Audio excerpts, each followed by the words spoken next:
Ito ay rated SPG. Striktong patnubay at gabay ng magulang ang kailangan.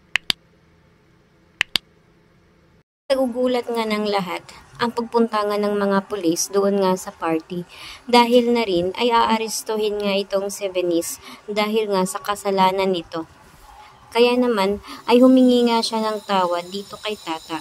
Subalit ay hindi nga siya pinapakinggan ni Tata dahil ngayon nga'y isa ng matapang na tao ito nga si Tata.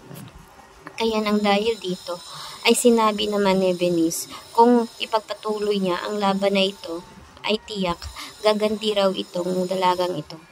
Kaya naman dahil dito ay sinabi ni Venice na huwag siya mag-alala dahil oras na makalabas umano siya ay tiyak babalikan siya nito nga ni Venice.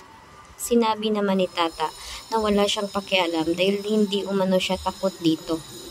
Subalit ay sinabi naman ng nanay ni Venice na gagawin nila ang lahat upang linisin ang pangalan nga ng kanilang anak.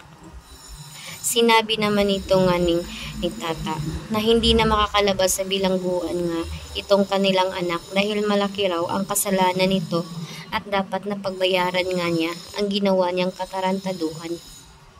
Kaya naman sinabi niya na hindi raw mababayaran ng salapi ang mga ginawa ni Venice sa kanila dahil inaalipusta umano sila nang wala naman daw dahilan.